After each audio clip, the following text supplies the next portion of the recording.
Halo, ya. Udah bisa dengar suara saya kan ya? Pertama perkenalkan dulu, nama saya Imania Ilmi Pariasa, biasanya dipanggil Risa. Mbak-mbak sama mas-mas bisa manggil saya Risa. Nggak usah manggil ibu, soalnya mungkin kita seumuran atau jaraknya juga nggak terlalu jauh. Iya Mbak Tia, suara saya masih putus-putus atau gimana?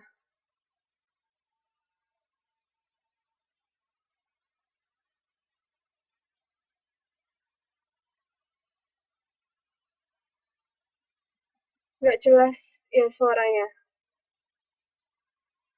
kurang benih. Gimana suara?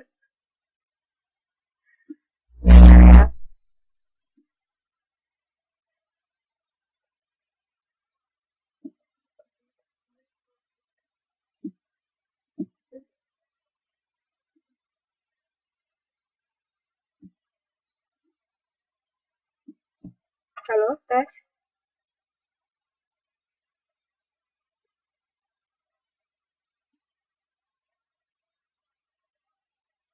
Iya Mbak, nggak pakai video, soalnya aku di kampus, jadi takut ada yang lewat-lewat gitu.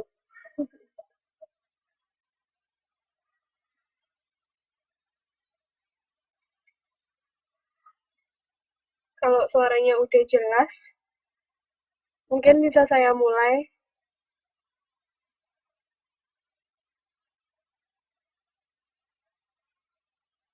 Oke, ya. Kebetulan hari ini saya akan membantu teman-teman buat belajar mata kuliah manajemen. Untuk pertemuan total modul yang kita miliki ada 12 modul. Saya kurang tahu teman-teman sudah dapat modul atau belum, tapi nanti karena waktu pertemuan kita terbatas, jadi ada beberapa modul yang kita rangkap menjadi satu. Nah, untuk pertama kali ini, saya akan menjelaskan tentang konsep dasar manajemen dan sejarah manajemen itu sendiri. Oh ya, minggu depan ya baru dikirim. Semoga aja cepat, jadi teman-teman bisa lebih mudah belajarnya.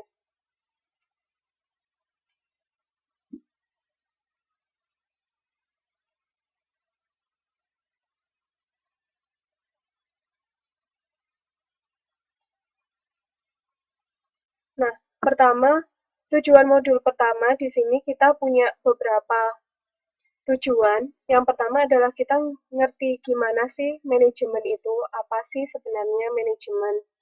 Dan yang kedua adalah kita memahami peran manajemen dan manajer itu sendiri. Yang selanjutnya kita memahami tiga perkembangan dari sejarah manajemen itu sendiri. Yang pertama adalah dari manajemen klasik, manajemen neoklasik, dan manajemen modern.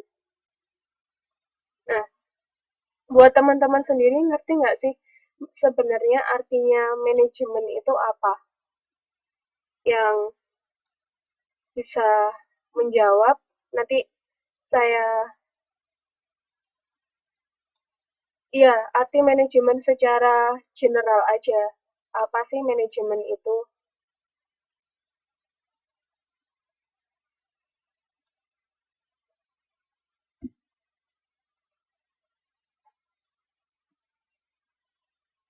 Untuk modul katanya minggu depan sudah mau dikirim. Kalau modul tutor nggak tahu, tapi nanti coba saya tanyakan ke pengurus ya.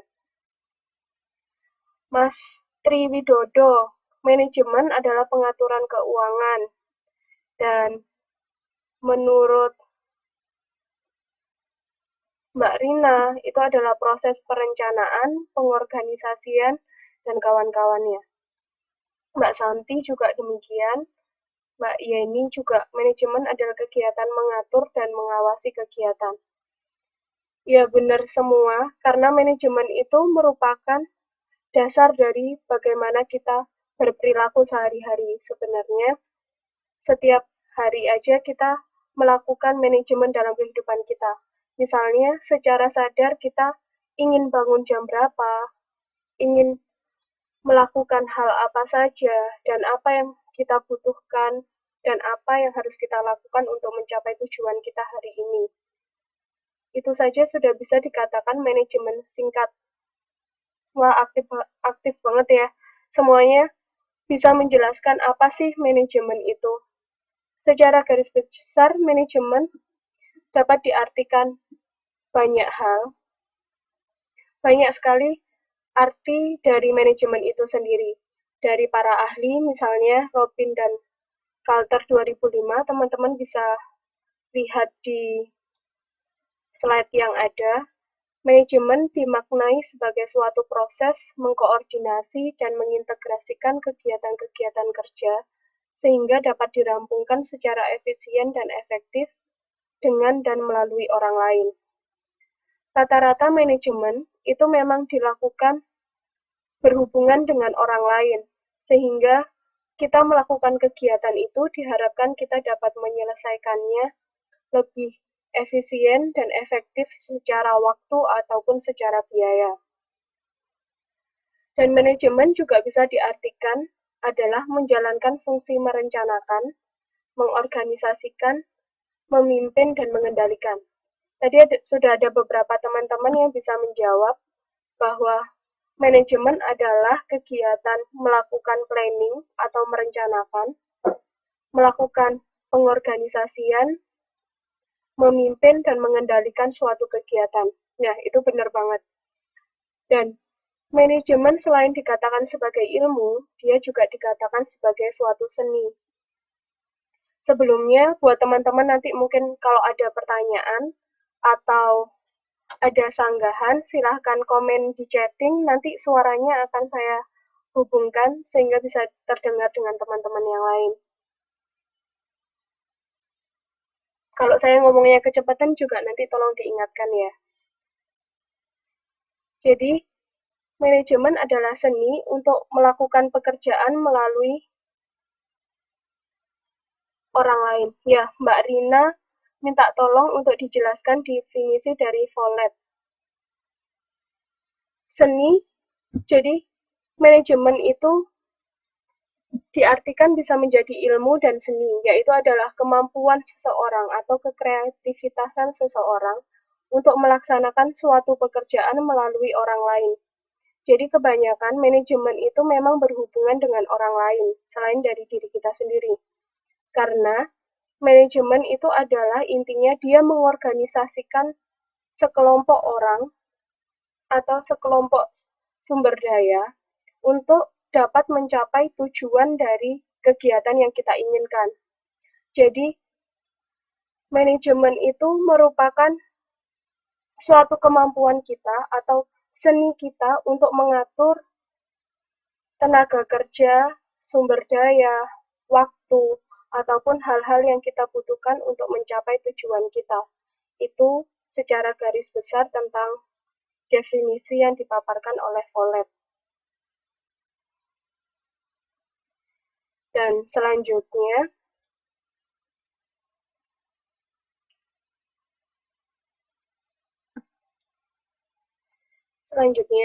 manajemen adalah sebagai suatu proses perencanaan, pengorganisasian, pengarahan dan pengawasan usaha-usaha para anggota dalam suatu organisasi untuk menggunakan sumber daya itu tadi yang seperti saya jelaskan, agar dapat mencapai tujuan organisasi yang telah ditetapkan.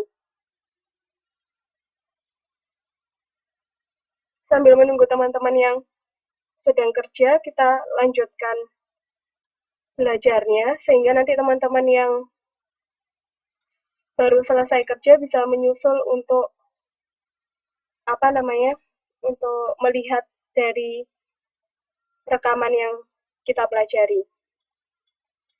Lanjut, pengertian manajemen juga bisa diartikan sebagai kemampuan atau keterampilan untuk memperoleh sesuatu dalam rangka pencapaian tujuan melalui kegiatan orang lain. Manajemen merupakan inti dari administrasi karena memang manajemen merupakan alat pelaksana utama dari administrasi. Jadi manajemen merupakan kunci dari segala kegiatan yang kita lakukan dalam perusahaan atau dalam organisasi. Sehingga aspek-aspek dalam manajemen antara lain seperti planning, organization, coordination, controlling, itu merupakan kunci dari kegiatan kita sehari-hari. Fokus dari manajemen adalah bagaimana sebuah organisasi dapat dikelola untuk mencapai tujuan dari organisasi itu sendiri.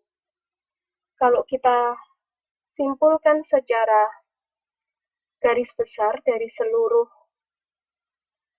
pendapat-pendapat para ahli tadi, kita dapat menyimpulkan bahwa manajemen adalah proses perencanaan, pengorganisasian, penyusunan personalia atau tenaga kerja, dan pengarahan dan pengawasan dari anggota-anggota organisasi atau bawahan untuk mencapai tujuan organisasi. Ya, untuk Mbak Lutfiana, selamat datang. Waalaikumsalam. Salam kenal. Ya, saya ulangi lagi ya. Jadi secara garis besar, manajemen adalah proses perencanaan, proses dan kegiatan perencanaan, pengorganisasian, penyusunan, pengarahan dan pengawasan dari anggota-anggota organisasi untuk mencapai tujuan organisasi itu sendiri. Ya, Mbak Rintah Haririn. Selamat datang. Maaf, nggak apa-apa telat. Ya, jadi manajemen itu merupakan seluruh kegiatan dari aspek-aspek manajemen, meliputi perencanaan, pengorganisasian, pengarahan, dan pengawasan dari anggota-anggota organisasi untuk mencapai tujuan organisasi itu sendiri.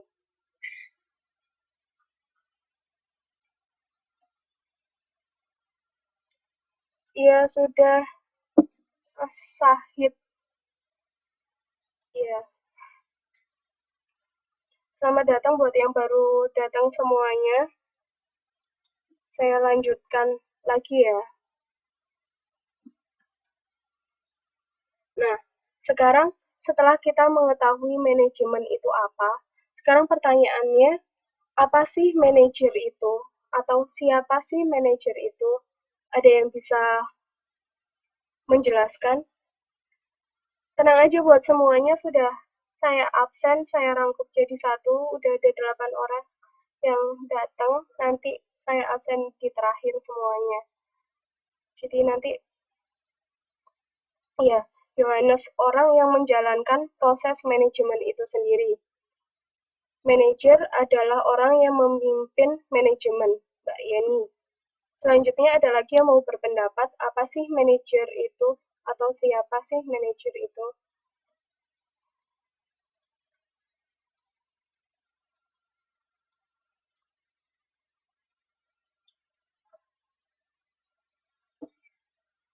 Ya, kunci sukses suatu pengembangan atau proses manajemen itu sendiri adalah para manajer, sehingga manajer itu sangat dibutuhkan dalam organisasi ataupun perusahaan.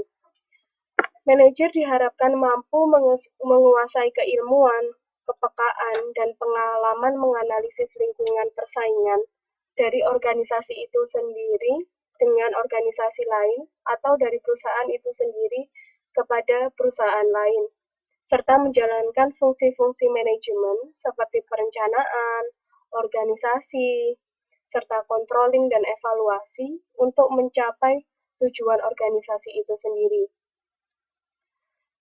Pada garis besarnya teman-teman sudah ngerti bahwa manajer itu tadi adalah seseorang. Jadi dia adalah subjek atau pelaku dari proses manajemen itu sendiri. Ini secara mudah, manajer itu dapat diumpamakan sebagai ketua atau ibaratnya kalau kita dalam suatu kapal, dia adalah nahkoda yang menentukan jalan berdasarkan pedoman yang dia miliki untuk mencapai sasaran yang akan atau sasaran yang kita targetkan. Jadi dia adalah kepala atau seseorang yang sangat memiliki andil besar dalam